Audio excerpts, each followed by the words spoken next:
À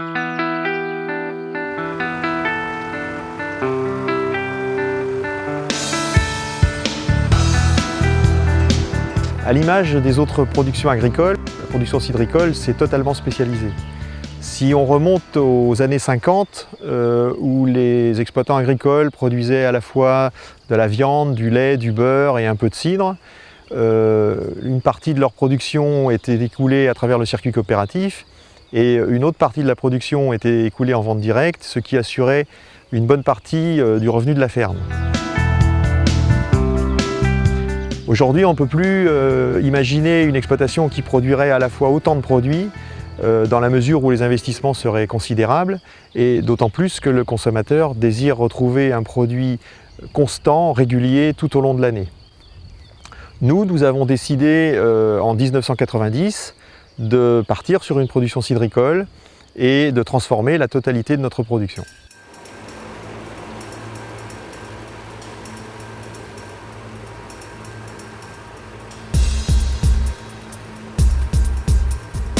Donc à cette époque, en 1990, la production cidricole était tombée à pratiquement rien, à tel point qu'il y avait même pratiquement plus de pommiers à cidre en Normandie.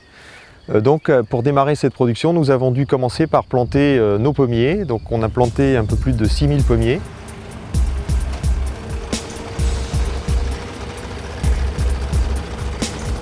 Pendant 20 ans, on a exploité le verger en agriculture conventionnelle. Et puis petit à petit, on s'est rendu compte que la chimie n'avait pas que du bon, loin de là. Et on a décidé en 2009 de produire nos fruits dans le respect de l'agriculture biologique. Alors conduire un verger en agriculture biologique, ça ne veut pas dire pour autant qu'on ne fait plus rien dans le verger et qu'on attend uniquement que les pommes produisent toutes seules, enfin que les pommiers produisent tout seuls.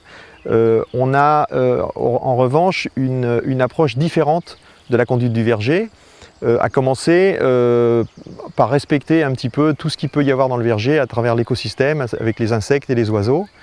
Donc quand on a démarré cette reconversion en agriculture biologique, on a réimplanté dans le verger à la fois des nichoirs à mésanges qui vont s'occuper de manger les chenilles qu'il y a dans le verger, puisqu'il faut savoir qu'un couple de mésanges va manger jusqu'à 30 000 chenilles dans une saison. Donc on a réimplanté 4 nichoirs à l'hectare. On a aussi réimplanté des nichoirs à insectes, des nichoirs à insectes qui vont être utiles au verger. Et puis on apporte des traitements naturels avec des produits naturels pour que le verger se trouve en pleine forme et que les arbres puissent pousser dans les meilleures conditions possibles. Et avant de passer en agriculture biologique, dès 1995-97, on avait arrêté arrêté la mise de désherbants chimiques dans le verger et donc on tond le verger sous le pommier de manière à ce que l'herbe puisse servir de réceptacle naturel pour la récolte des pommes.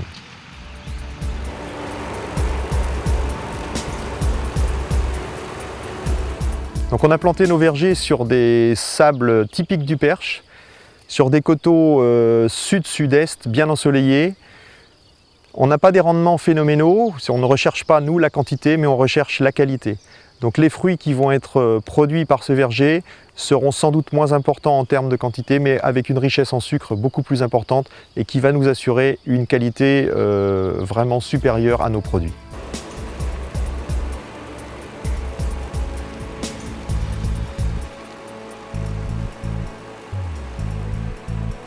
Donc nos vergers sont reconnus pour la production de Calvados en appellation d'origine contrôlée, ainsi que pour la production de pommeaux de Normandie.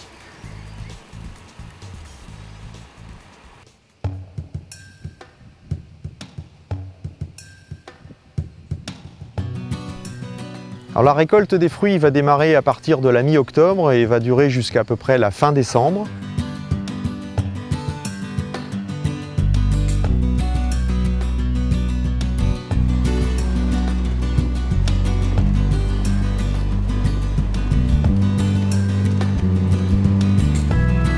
Alors si les anciens utilisaient eux une technique manuelle pour la récolte, puisqu'à l'époque il n'y avait pas autre chose, on récoltait à cette époque-là des fruits juste avant maturité, qu'on stockait en sac et qu'on gardait un bon moment dans la cour de la ferme pour pouvoir les passer au pressoir. Nous aujourd'hui, grâce aux machines que l'on peut utiliser, on laisse les fruits mûrir au verger. Les fruits vont tomber sur un tapis d'herbe tondu et vont nous attendre tranquillement de mûrir dans le verger.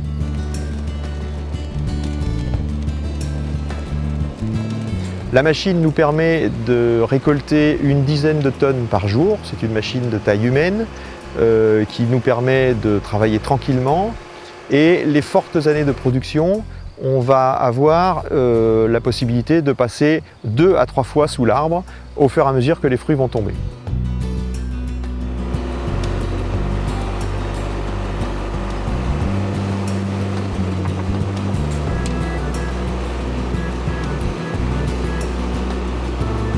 Les fruits récoltés sont mis en remorque et directement acheminés au pressoir afin d'être travaillés immédiatement.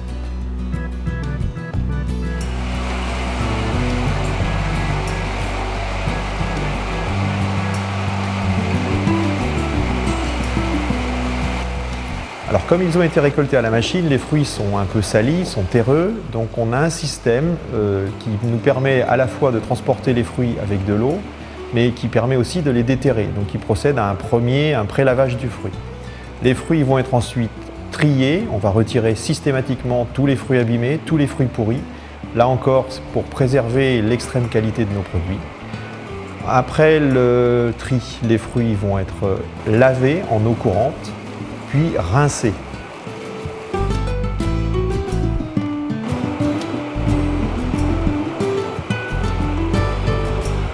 Après avoir été rincés, les fruits vont être passés sur la râpe. La pulpe produite va être mise à macérer. Alors là, on applique une méthode qui est vraiment une méthode ancestrale. Quand on discute avec les anciens, les vieux paysans qui faisaient du cidre dans le Perche, on appliquait une méthode qui s'appelait la macération de la pulpe. Les percherons disaient on fait marquer le marc. On va laisser macérer la pulpe pendant 1 heure à 1 heure et quart de façon à ce qu'on ait une coloration de la pulpe et ça permet aussi aux arômes de bien passer dans les jus. Au bout d'1 heure et quart, la pulpe est acheminée dans le pressoir. Nous avons un pressoir qui est très respectueux du fruit puisque on va faire entrer à l'intérieur du pressoir 3 tonnes de pulpe et cette pulpe va être comprimée avec une membrane en caoutchouc qui se trouve à l'intérieur de la cuve du pressoir et qui va permettre au jus de se trouver éjecté sur la cage du pressoir. Au bout de quelques instants, la membrane va se dégonfler, donc la pressée va s'arrêter et le pressoir va rentrer en rotation, ce qui va permettre de remélanger la pulpe. Puis on a à nouveau une succession comme ça de gonflage, serrage et rotation pendant 1 heure et quart.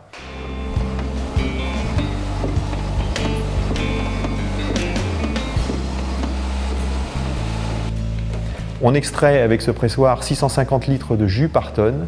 C'est vraiment une pressée qui est respectueuse du fruit, respectueuse de la pulpe et qui est à l'image des pressoirs anciens, donc les pressoirs à cage qu'utilisaient les anciens, fonctionnaient sur le même principe.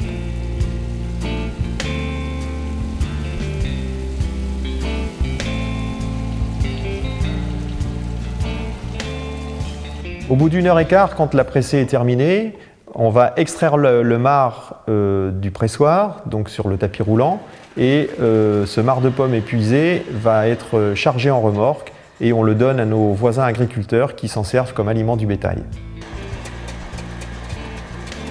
À la sortie du pressoir, les jus sont acheminés directement en cuve. Donc à la sortie du pressoir, le jus s'appelle le mou de pomme. Et dans les jours qui vont suivre la fabrication du cidre, enfin de ce mou de pomme, il y a un phénomène naturel qui se produit qu'on appelle le débourbage du cidre. C'est-à-dire que sous l'effet du démarrage de la fermentation, on a la pectine de pomme qui va venir se coaguler dans le sommet de la cuve. Ce qui est intéressant dans ce procédé, c'est que sous ce coagulum de pectine de pomme, on a un jus qui est parfaitement limpide. Donc le but du jeu va être de retirer ce jus limpide, donc par un procédé qu'on appelle le soutirage. On va retirer le jus limpide et on va laisser la pectine de pomme. Une fois le jus limpide soutiré, le cidre est mis en fermentation et on a la fermentation alcoolique qui va commencer.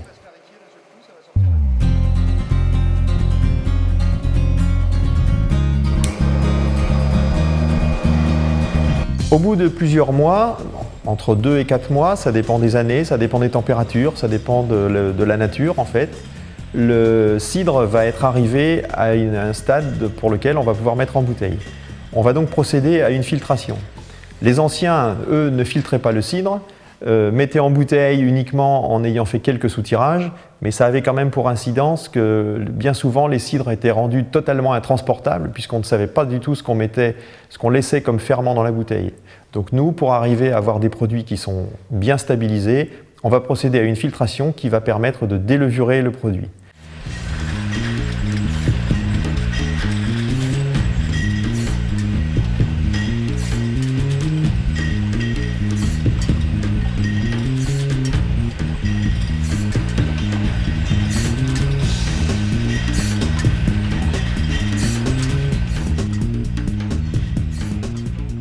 Alors nous utilisons une méthode qui est de plus en plus rare, puisqu'aujourd'hui, de plus en plus de producteurs, qu'ils soient industriels, artisanaux ou fermiers, utilisent de la gasification artificielle.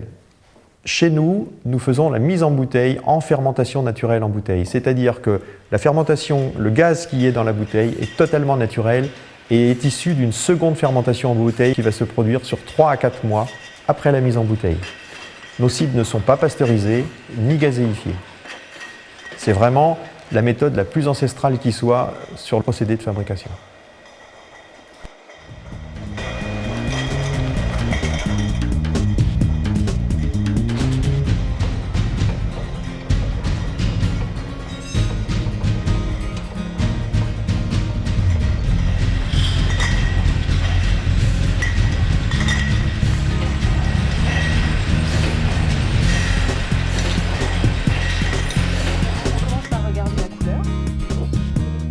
On regarde à la fois la limpidité et la couleur du cidre, parce que selon les pommes brassées, tu vas avoir un cidre qui va être plus ou moins pâle ou plus ou moins orangé.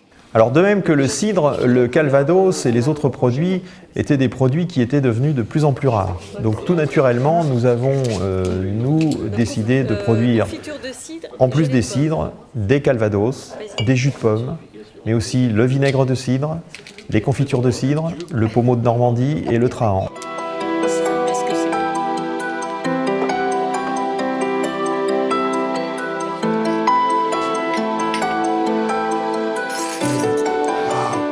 Pour produire le calvados, nous avons utilisé du cidre qui va avoir fermenté 8 à 9 mois en cuve. Donc tous les sucres seront transformés en alcool. Alors, ce cidre totalement fermenté est passé dans l'alambic. Donc l'alambic est la machine qui nous permet de chauffer le cidre et de récupérer les vapeurs d'alcool. À la sortie de l'alambic, les alcools qui font 70% d'alcool seront mis en fût de chêne pendant un minimum de 5 années. Et là, le temps et le bois feront leur travail.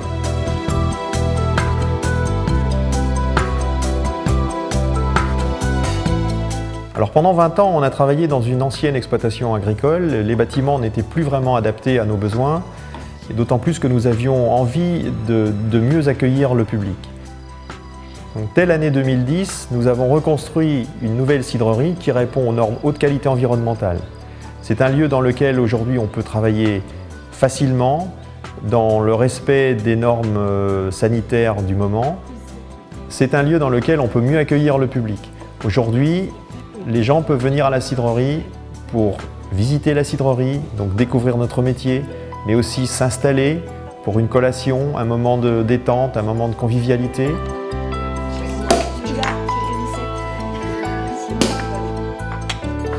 Aujourd'hui, c'est un lieu dans lequel on accueille aussi des activités culturelles telles que les expositions de peinture, les soirées de musique, de théâtre et aussi le festival de théâtre qui a lieu tous les étés.